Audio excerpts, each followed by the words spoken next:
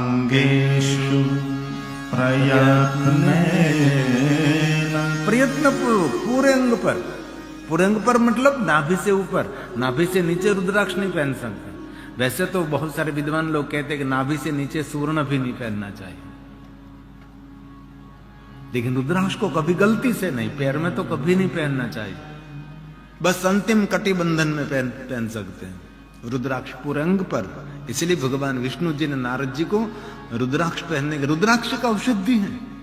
रम रुद्र रोगनाशाय धन्वंतरि के रुद्र है, तन और मन के रोग में से मुक्त करने के लिए श्रेष्ठ औषधि है तो रुद्राक्ष है। रुद्राक्ष हमारा रक्षक है, रुद्राक्ष हमारा कवच है, रुद्राक्ष हमारी ढाल है, रुद्राक्ष हमारी छत्र छाया है। इसलिए ऐसा नहीं कहा शिव महापुराण ग्रंथ में कि महादेव के भक्तों को रुद्राक्ष पहनना चाहिए। मनुष्य मात्र के लिए रुद्राक्ष, जीव मात्र के लिए रुद्राक्ष। शिव महापुराण ग्रंथ में एक नृत्यांगना की कथा है, उसके बंदर को रुद्राक्ष पहनाती थी, उसके साथ एक मुर्गा रहता था उसको भी रुद्राक्ष पहनाती थी। इसलिए ऐसा कहीं नहीं कहा कि सिर्फ मनुष्य शरीर ही रुद्राक्ष पहने, जीव मात्र के लिए रुद्राक्ष बहुत कल्याणकारी। इसलिए भगवान विष्णु जी ने नारद जी को कहा कि हे नारद सर्वांगेषु प्रयत्नेन रुद्राक्षं शिववल्लभा, रुद्राक्षं शिववल्लभा। महादेव को बहुत प्रिय है रुद्राक्ष, शिव जी को रुद्राक्ष बहुत प्रिय है। महादेव जी पूरे अंग पर रुद्राक्ष धारण करते हैं, इसलिए महादेव के भक्तों का श्रृंगार रुद्राक्ष है। आप रुद्राक्ष धारण करते हैं तो सामने वाला आपके साथ व्यवहार करने में 100 बार विचार करता होगा। इसीलिए आजकल हम देशवासी तो रुद्राक्ष पहन रहे हैं, लेकिन विदेशों में आजकल रुद्राक्ष के लिए बहुत लोग प्रेरित हो रहे हैं। इसलिए हम काशी में आए हैं तो काशी से हम रुद्राक्ष पहनकर जाएंगे। आपकी माला भी रुद्राक्ष की माला होनी चाहिए। बोला एक माला शास्त्र है, लेकिन रुद्राक्ष की माला ये माल करने वाली माला है। इसलिए कोई भी मंत्र रुद्राक्ष की माला से कर सकते हैं। ऐसा कहीं संकुचित भाव नहीं कहा कि सिर्फ महादेव के मंत्र का ही रुद्राक्ष की जापसर है। नहीं, कोई भी देवी देवता का मंत्र आप रुद्राक्ष की माला से कर सकते हैं। ये मालाओं में श्रेष्ठ माला है, मालाओं में ये राजा है, इसलिए रुद्राक्ष धारण करें। ऐसे तो शिव महापुराण ग्रंथ में कहा है 1100 रुद्राक्ष पहनना चाहिए। रुद्र रूपो भवेद नर, जो 1100 रुद्राक्ष पहनते वो साक्षात रुद्र तुल्य है। लेकिन इतना तो नहीं पहन सकते। 1100 रुद्राक्ष पहनकर हम काशी से जाएंगे तो घर वाले कहेंगे फिर काशी चला जा, यहां तो आना ही नहीं, वहां रहना चाहिए, यहां तेरा कोई काम नहीं। इसलिए दुनिया तो बोलते रहे, दुनिया दो रंगी वाला भावे तेम बोले। हमारे गुजरात एक सुंदर पंक्ति है, दुनिया दो रंगी, दुनिया दो रंगी वाला भावे तेम बोले, दुनिया दो रंगी वाला भावे तेम बोले। अंतर ना प्रेम द्वार भक्ति थे खोले, अंतर ना प्रेम द्वार भक्ति थी खोले। राम रस पीतो बिनारे बिक पछी कोनी हमारे, राम रस पीतो बिनारे बिक पछी कोनी हमारे, बिक पछी कोनी हमारे। इसलिए दुनिया तो कहते रहेंगे, जो नहीं पहनोगे तो कहेंगे नास्तिक हैं, पहनोगे तो कहे कि बहुत बड़ी भक्त हो गई, बहुत बड़ा भक्त हो गया है। दुनिया बोलती रहेगी, दुनिया कहती रहेगी। लेकिन भगवान विष्णु जी ने नारद जी को कहा कि नारद जी आपके हृदय में संताप है, संताप में से छूटने के लिए एक ही कार्य करे, भगवान शिव का भजन करे। रामचरितमानस जो भगवान विष्णु जी ने नारद जी को कहा, क्या कहा?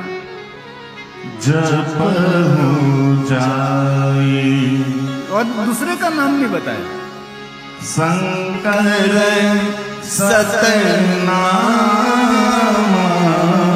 भगवान विष्णु ने कहा कि नारद जी भगवान शिव जी का भजन करो, तो भजन करोगे तुरंत आपके हृदय में शांति की अनुभूति होने लगेगी।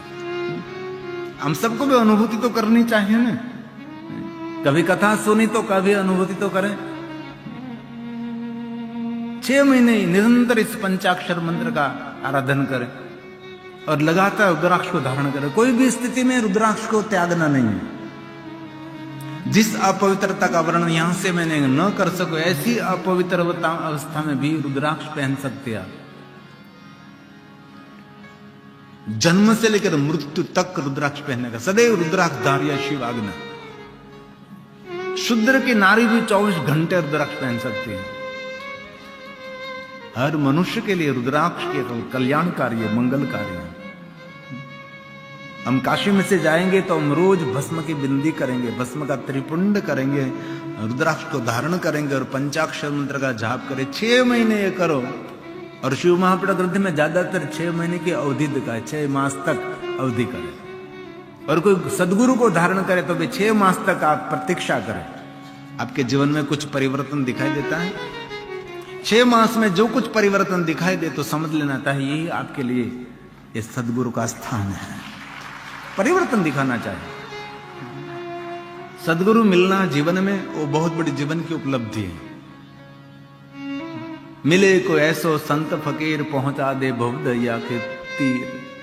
ऐसा कोई साधु मिले, ऐसा कोई संत मिले, ये भगवान की बहुत कृपा होती है। भगवान की मैं नहीं मिलता, लेकिन मेरे स्वरूप में सदगुरु को मिला देता हूँ और तुझे भव पार करा देता हूँ। हमारी सुंदर एक भजन की पंक्ति है, मिले कोई ऐसो संत फकीर पहुंचाए भव दरिया के तीर। मिले कोई ऐसो संत फकीर पहुंचाए भव दरिया के तीर। प्रभु ने कहा कि मैं जब कृपा करता हूँ तब तो ऐसे साधु को मिला देता हूँ। धन्य वे साधु संगति दैनी भागे मिलो मने साधु पुरुष नो संग। जीवन में आवश्यक है, जीवन में जरूरी है, पथदर्शक मार्गदर्शक। जहाज को समंदर से पार उतारना है, यह जहाज जोखिम से भरा हुआ है, इसलिए भजन की पंक्ति है, जोखम भरियो जहाज हमारो नाविक उतारी देती। जोखम भरियो जहाज हमारो नाविक उतारी देती।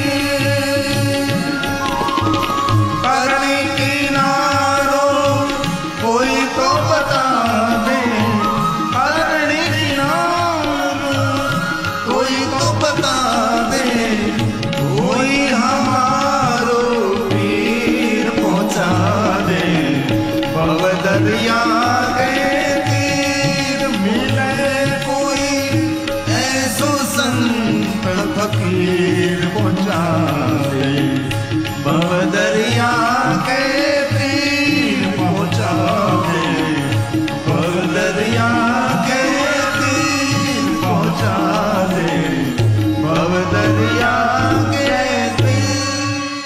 कहीं लोग ऐसे असमंजस में है कि रुद्राक्ष की पहनने की विधि क्या है। विधि तो बहुत है, मंत्र भी बहुत है, लेकिन भगवान शिव जी का मार्ग इतना सरल है, कुछ भी नहीं, बस रुद्राक्ष को स्नान करा दिया जल से अथवा गंगा जल से, भगवान महादेव को स्पर्श करा दिया, बस पंचाक्षर मंत्र का गायन कर लिया और भगवान महादेव को अपने सदगुरु के रूप में मानकर रुद्राक्ष को धारण कर लिया। बस जैसे ही कोई नारी अपने गले में मंगलसूत्र धारण करती तब निर्णय लेती है ये मेरा धनी है, ऐसे हम भी रुद्राक्ष को धारण करते तब धारण करते हैं महादेव मेरा धनी है, महादेव मेरा पति है, महादेव मेरा तारणहार है, महादेव मेरे लिए सब कुछ है, उनके शरण में मैं सुरक्षित हूं। उससे बड़ा सौभाग्य क्या होता है जिनके अंग पर रुद्राक्ष है। महादेव ने कहा कि हे पार्वती, मैं किसी के अंग पर रुद्राक्ष देखकर बहुत प्रसन्न रहता हूं, कितना प्रसन्न रहता हूं, तो कि कोई पुरुष अपनी पत्नी के गले में स्वर्ण का मंगलसूत्र देखकर प्रसन्न रहता है, वैसे मैं किसी के गले में रुद्राक्ष को देखकर मैं सदैव प्रसन्न रहता हूं, मैं प्रसन्नता उसको देता हूं, इसलिए रुद्राक्ष पहने। ताप और संताप में से मुक्त होने के लिए भगवान विष्णु जी ने नारद जी को शिव भक्ति का मार्गदर्शन दिया। और हमारा जीवन तो निरंतर तनावग्रस्त रहता है, हम तो निरंतर डिस्टर्ब ही रहते हैं, इसलिए जीवन को सार्थक करने के लिए बाल में भस्म की बिंदी, मुख में शिव जी का नाम और अंग पर रुद्राक्ष हमारे जीवन के लिए ये बहुत बड़ा मूल्यवान है। अब भगवान विष्णु जी ने कहा नारद जी, आपने शिव गुणों को श्राप दिया, इसलिए आपका पुण्य का क्षय हुआ, इसलिए फिर से पुण्य अर्जित करने के लिए नारद जी शुणु शिव कथम नित्यम, अब भगवान महादेव की कथा का श्रवण करें। किसने कहा? विष्णु भगवान ने कहा, श्रृणु शिव कथाम नित्यम। रोज सुने, एक दिन सुन लिए हम नहीं, रोज कथा सुने, रोज कथा सुने, सुनते ही रहो, सुनते ही रहो, एक बार सुन लिया और छोड़ दिया नहीं, निरंतर सुनते रहो। श्रृणु नित्यम, ऐसा नहीं कहा शुणु शिव कथा, शुणु शिव कथा नित्यम। वद शिविम कथां सदा। भगवान महादेव की कथा का श्रवण करने के बाद कथा का मनन करें। हमने कथा सुनी और कथा में से क्या चुन लिया? कथा तो 3 घंटे लगातार हमने श्रवण किया, लेकिन इसमें से हमने क्या लिया? आप कोई सुवर्ण के स्टोर में गए, सुवर्ण की दुकान में गए, तो सुवर्ण में तो बहुत सारे गहने होते हैं, कितने गहने होते हैं, लेकिन इनमें से आपने क्या ग्रहण किया? आपने इनमें से क्या पहना? इसलिए इस बात का चिंतन करें आप। और कहा महादेव के भक्तों के संग में रहकर शिव भक्तों की सेवा करो। दूसरों की सेवा करना बहुत बड़ा मूल्य होता है। और तीर्थ में हम आए तो तीर्थ में कुछ सत्कर्म हो तो बहुत बड़ा मूल्य है उनका। इसलिए भगवान विष्णु जी ने कहा पूज्य स्वाति यत्नेन शिव भक्तान पुनः पुनः। महादेव के भक्तों के संग में रहो। भगवान महादेव के भक्तों के सद्गुणों का बहुत वर्णन है। भगवान शिव जी के भक्त किसको कहते हैं आप? जिनके जीवन में गुण प्रधान है, सद्गुण प्रधान है, वही महादेव का भक्त है। जिनके जीवन में माधुर्य है, जिनके जीवन में प्रसन्नता है, जिनके जीवन में सभी गुणों का खजाना है, वो महादेव का भक्त है। महादेव तो भक्त निरंतर भगवान महादेव की भक्ति में, महादेव के भजन में लीन रहता है। ऐसे महादेव के भक्तों के संग में रहकर महादेव के भक्तों की सेवा करो। और शिव भक्तों की सेवा करने से भगवान महादेव की सेवा का भी फल मिलता है। इसीलिए नारद भगवान महादेव की कथा का श्रवण करें।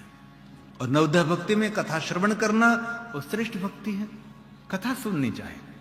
कितने ही पढ़े लिखे हम हैं, लेकिन कथा हमारे लिए औषधि है, कथा हमारे लिए जड़ी बूटी है, कथा हमारी एक दवा है। इसलिए कथा तो श्रवण करना ही चाहिए। कथा श्रवण नहीं की तो समझो हमारा जीवन अधूरा है। इसीलिए ऋषि मुनि कथा श्रवण करते हैं, देवता कथा श्रवण करते हैं। जहां भगवान की कथा का प्रारंभ होता है वहां देवता, कोई आह्वान नहीं किया तो भी वहां देवता पहुंच जाते हैं। सूक्ष्म रूप धारण करके वहां देवता कथा का श्रवण करते हैं, क्योंकि कथा श्रवण ही पहली भक्ति है। और भगवान ने जिह्वा दी है तो भगवान का कीर्तन करें। भगवान ने सुंदर सुमन दिया है तो उसे भगवान का चिंतन मनन करें। साधन नहीं, महासाधन। भगवान तक पहुंचने के लिए श्रेष्ठ हमारे साधन है। कोई कहे मुझे भक्ति मार्ग में प्रवेश करना है तो मैं क्या करूं, तो उसको कह दीजिए कथा श्रवण करें। भक्ति मार्ग में मुझे प्रवेश करना है तो मैं क्या करूं, तो उसको कहो प्रभु नाम का कीर्तन करें। मुझे भक्ति मार्ग में प्रवेश करना है तो क्या करूं, तो कि मनसा मननम तस्य, मन से भगवान शिव जी का मनन करें। आध्यात्मिक क्षेत्र में प्रवेश करने के लिए और क्या उपाय है? ब्रह्ममुहूर्त में उठे, प्रसन्नता पूर्वक चिदानंद रूपम शिवोहम शिवोहम बोलते बोलते मैं ही चिदानंद रूप हूं, मैं ही शिव हूं, मैं ही उनका अंश हूं, मैं सदैव आनंदित हूं, मैं सदैव प्रसन्न रहने वाला हूं। भगवान ने मुझे धरती पर कुछ काम के लिए भेजा है, इस काम को मैं निष्ठा पूर्वक करूंगा, वही मेरा अनुष्ठान रहेगा। जो कार्य सौंपा है वही निष्ठा पूर्वक करूंगा, वही मेरे अनुष्ठान रहेगा।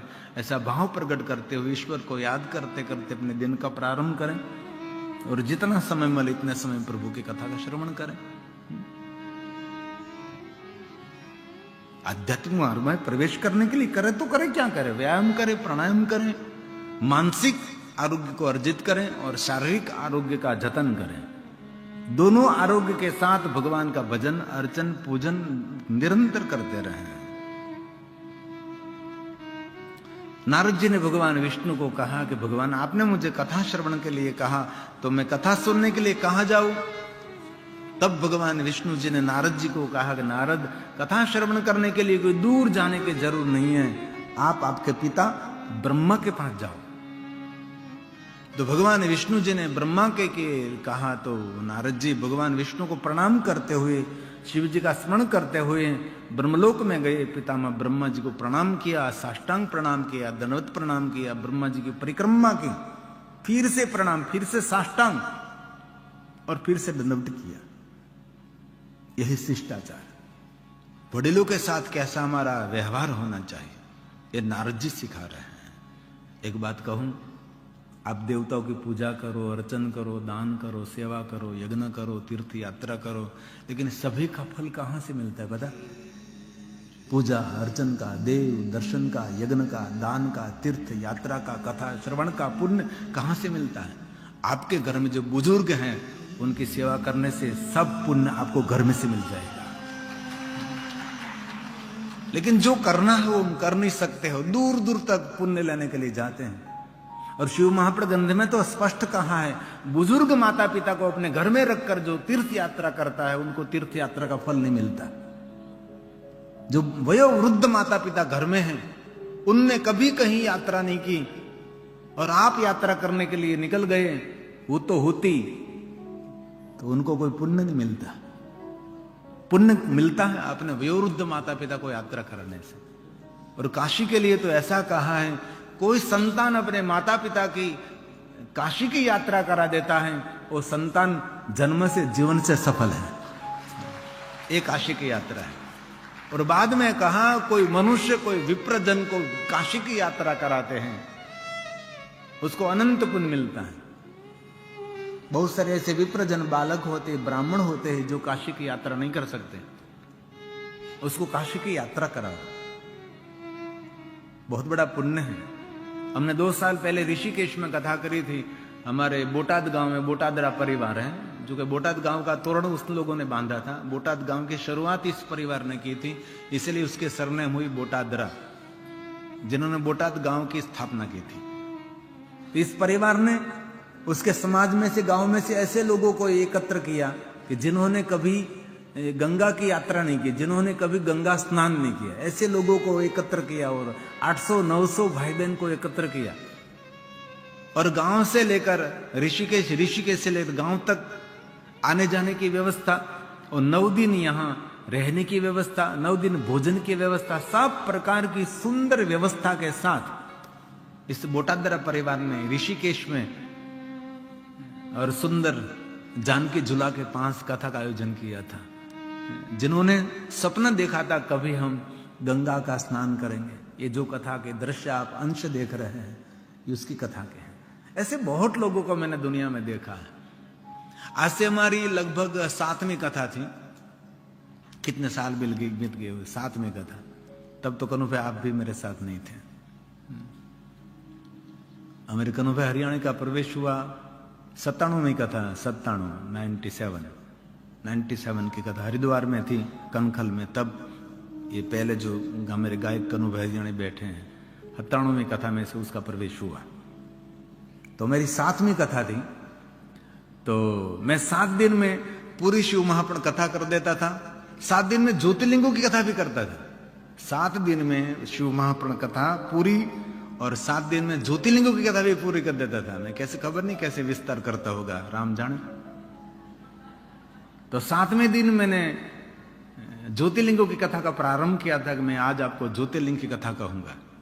मैंने ज्योतिर्लिंगों की यात्रा नहीं की है, सिर्फ मैंने सोमनाथ की यात्रा की है, बाकी सभी ज्योतिर्लिंग मेरे लिए बाकी हैं। तो इस अंतिम दिन को ऐसे बड़े सेठ आए होंगे, पता नहीं। 7वीं कथा हमारी सिर्फ 7वीं। तो मैंने ऐसा कह दिया, बस मैंने ज्योतिर्लिंग की यात्रा नहीं की है, तो मैं हम वांग्मय स्वरूप में यात्रा करेंगे, शब्द स्वरूप में हम यात्रा करेंगे।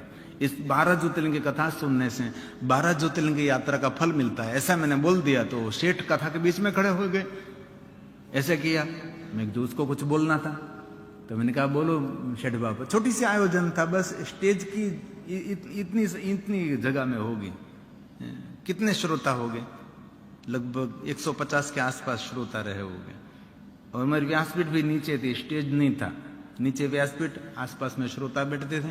मेरे 3 संगीतकार थे, एक हमारे फूलनाथ जी थे, एक हमारे राम भैया थे तबला में, और एक गोपाल बाबू थे, गोपाल भाई हरियाणी, इसका बेटा राम और फूलनाथ।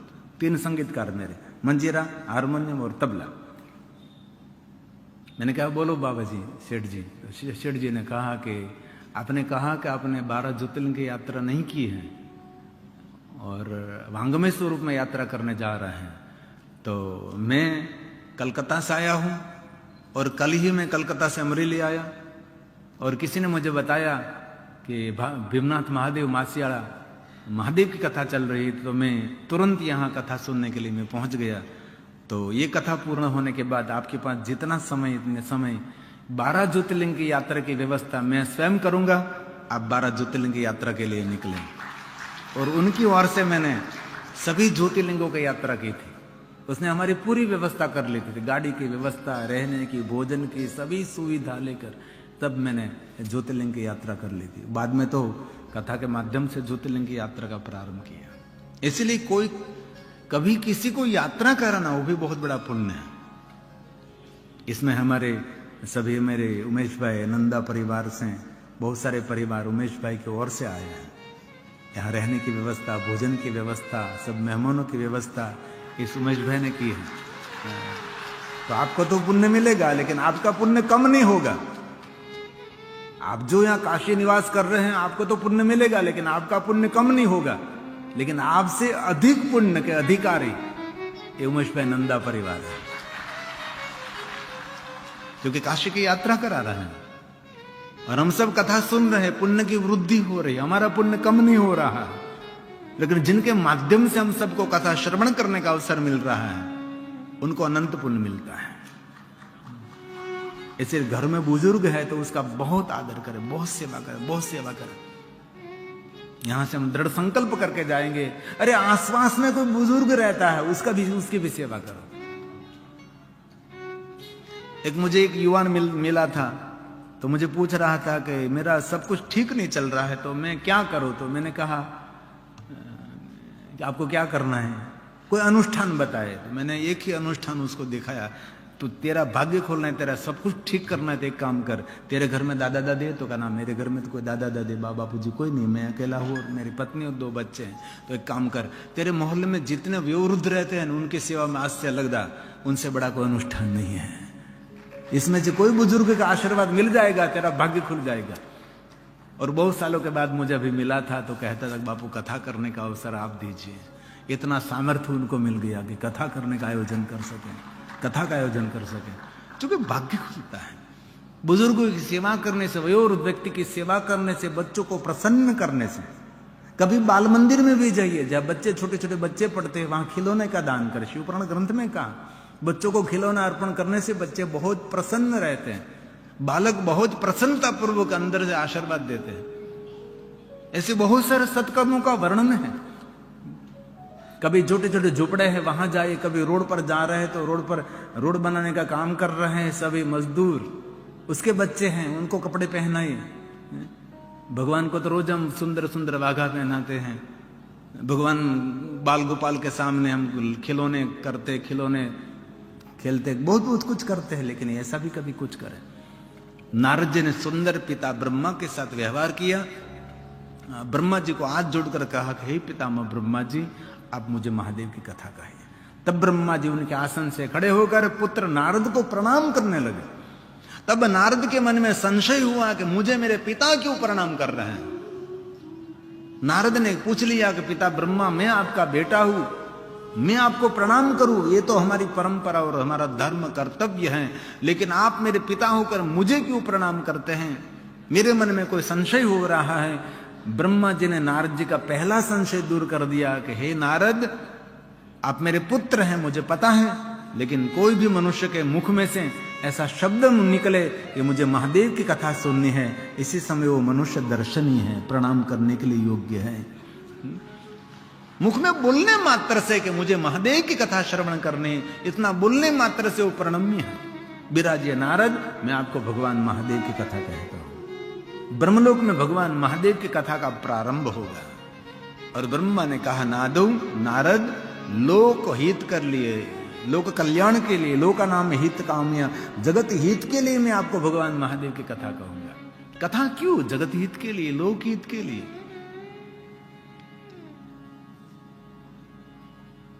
जन समाज के लिए। इसलिए हर व्यक्ति अपने गांव में कथा क्यों करते हैं? जगत का हित हो, लोक हित हो, लोक कल्याण हो।